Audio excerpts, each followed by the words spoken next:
Welcome back. ಸ್ವಾಮೀಜಿಗಳ ವಿರುದ್ಧ ಮಾತನಾಡಿದ ಸಿದ್ದು ವಿರುದ್ಧ ಕೇಸರಿ ಪಡೆ ಕೆಂಡಾಮಂಡಲವಾಗಿದೆ. ಭಾರತದ ಸಂಸ್ಕೃತಿಗೆ, ಹಿಂದೂ ನಂಬಿಕೆಗಳಿಗೆ ಅವಮಾನ ಮಾಡಿದ್ದಾರೆ ಅಂತ ಹೇಳಿ ಬಿಜೆಪಿ ರಾಜ್ಯಾಧ್ಯಕ್ಷ ಕಟೀಲ್ ಸೇರಿದಂತೆ ಹಲವು ನಾಯಕರು ತೀವ್ರ ಆಕ್ರೋಶವನ್ನ ವ್ಯಕ್ತಪಡಿಸಿದ್ದಾರೆ. ಭಾರತದ ಸಂಸ್ಕೃತಿಗೆ, ಹಿಂದೂ ನಂಬಿಕೆಗಳಿಗೆ ಅವಮಾನವನ್ನ ಮಾಡಿದ್ದಾರೆ. ಅದರಲ್ಲೂ ಪ್ರಮುಖವಾಗಿ ಈ ರೀತಿಯಂತ ಹೇಳಿಕೆಗಳನ್ನು ಕೊಟ್ಟಿದ್ದಾರೆ. ಭಗವದ್ಗೀತೆ, ರಾಮಾಯಣ, ಮಹಾಭಾರತ ಓದಿದ್ದೇನೆ ಅಂತ ಹೇಳ್ತಾರೆ. ರಾವಣ ಕೂಡ ಶ್ರೇಷ್ಠ ಪಂಡಿತ, ಅತಿ ಜ್ಞಾನಿಯಾಗಿದ್ದ ಸಿದ್ದರಾಮಯ್ಯ ಅವರನ್ನ ಪರೋಕ್ಷವಾಗಿ ರಾವಣನಿಗೆ ಹೋಲಿಸಿದ್ದಾರೆ ಬಿಜೆಪಿ ರಾಜ್ಯಾಧ್ಯಕ್ಷ ನಳಿನ್ ಕುಮಾರ್ ಕಟೀಲ್.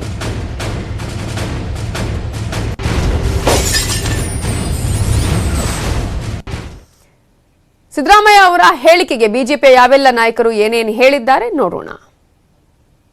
ಸಿದ್ದರಾಮಯ್ಯ ಅವರು ಕಳೆದ ಒಂದೆರಡು ತಿಂಗಳಿಂದ ವಿಶೇಷವಾಗಿ ಪಂಚರಾಜ್ಯಗಳ ಚುನಾವಣೆ ನಂತರ 4 ರಾಜ್ಯಗಳಲ್ಲಿ ಭಾರತೀಯ ಜನತಾ ಪಾರ್ಟಿ ಅಭೂತಪೂರ್ವವಾಗಿರ್ತಕ್ಕಂಥ ಗೆಲುವಾದ್ಮೇಲೆ ಹಿಜಾಬ್, ಕಾಶ್ಮೀರ ಇಶ್ಯೂಗಳು ಇದೆಲ್ಲ ಬಂದ ಮೇಲೆ ಮಾನಸಿಕ ಸ್ಥಿಮಿತವನ್ನು ಕಳ್ಕೊಂಡಿದ್ದಾರೆ. ನನಗನ್ನಿಸಿದೆ ಅವರೊಬ್ಬ ಮಾಜಿ ಮುಖ್ಯಮಂತ್ರಿಗಳು ಮತ್ತು ಗುರುಪೀಠಗಳ ಬಗ್ಗೆ ಅತಿ ತಿಳುವಳಿಕೆ ಇದ್ದವರು ಅಂತ ತಿಳ್ಕೊಂಡಿದ್ದೆ.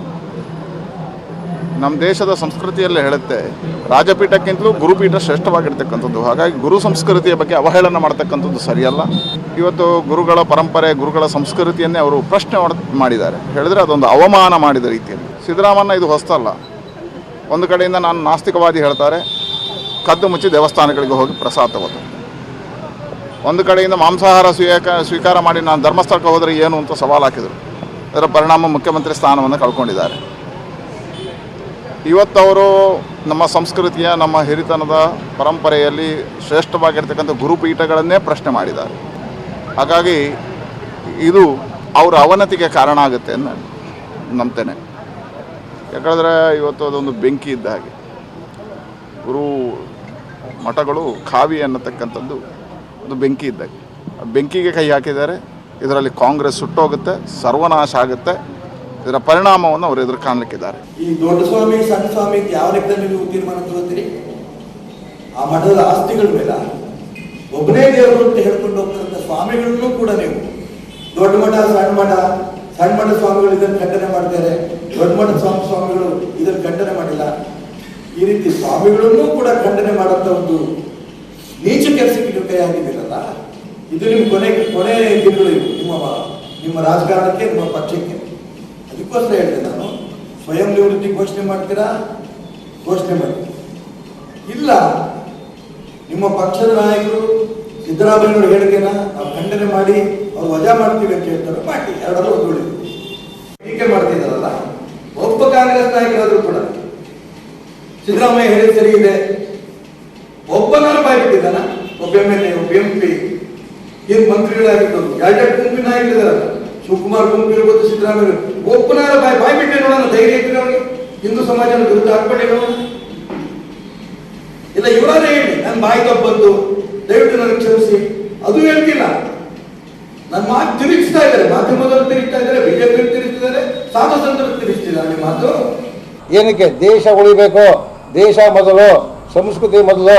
ಅಲ್ರಿ, ನಮ್ಮ ಸ್ವಾಮಿಗಳ ಬಗ್ಗೆ ಮಾತಾಡೋಕ್ಕೆ, ಎಲ್ಲ ಸ್ವಾಮಿಗಳ ಬಗ್ಗೆ ಮಾತಾಡೋಕ್ಕೆ ಏನಿದೆ ಹಕ್ಕು ಅವನಿಗೆ? ಮನುಷ್ಯನಿಗೆ ಬ್ಲಡ್ ಯಾವುದು? ನಮ್ಮದೇ ಬ್ಲಡ್ಡು. ಆ ಬ್ಲಡ್ನ ಏನು ಮಾಡೋನೆ? ಆ ಬ್ಲಡ್ನ ತಗೊಂಡೋಗ್ಬಿಟ್ಟು ಮೀಸಾಲಿಕ್ ಬ್ಲಡ್ಗೆ ಕನ್ವರ್ಟ್ ಮಾಡಿಬಿಟ್ಟವನೆ. ಯಾವಾಗ ಜಿನ್ನ ಮಾಡಿದಲ್ಲ 40ಗೆ, ಅದಕ್ಕೆ ಕನ್ವರ್ಟ್ ಮಾಡಿಬಿಟ್ಟವನು ಇವನು ಸಿದ್ದರಾಮಯ್ಯ.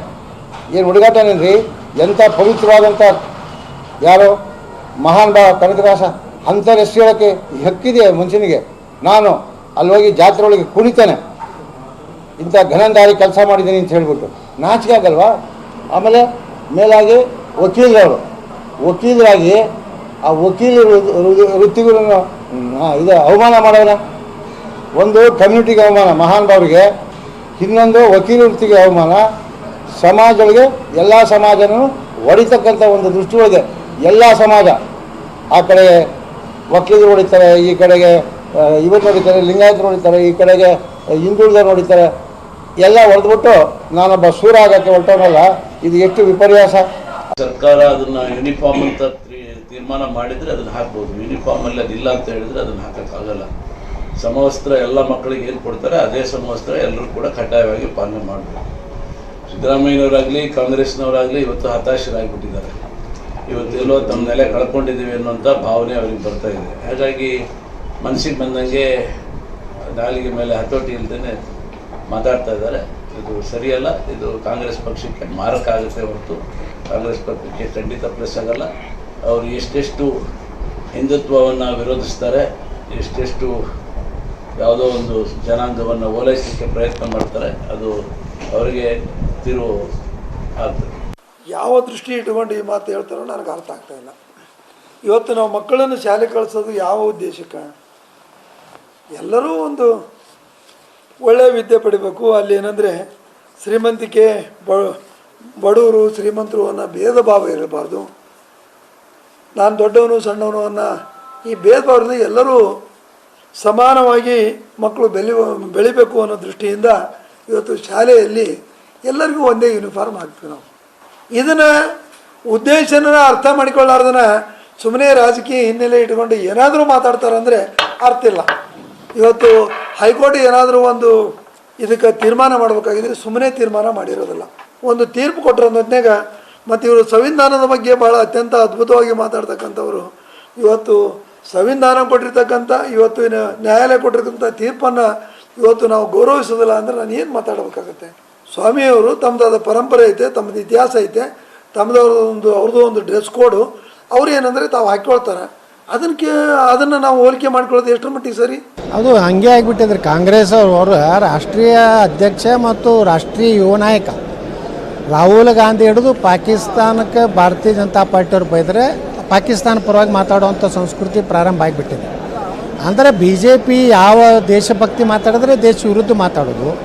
ಇವತ್ತು ನೋಡ್ತಾ ಇದ್ರಿ ಎಲ್ಲ ಕಡೆ ರಾಹುಲ್ ಗಾಂಧಿಯ ಹೇಳಿಕೆಗಳು, ಸಿದ್ದರಾಮಯ್ಯ ಹೇಳಿಕೆಗಳು, ಡಿ ಕೆ ಶಿವಕುಮಾರ್ ಹೇಳಿಕೆಗಳು, ಅವರು ಬಿ ಜೆ ಪಿ ವಿರುದ್ಧ ಹೇಳಿಕೆ ಕೊಡೋದ್ರ ಸಲುವಾಗಿ ಅವರ ರಾಷ್ಟ್ರೀಯತೆಯೂ ಮರೆತು ಬಿಡ್ತಾರೆ, ಸಂವಿಧಾನನೂ ನೆನಪಾರ್ತಾರೆ, ಕೋರ್ಟ್ಗಳಿಗೆ ಗೌರವ ಕೊಡೋದನ್ನು ನೆನಪಾರ್ತಾರೆ.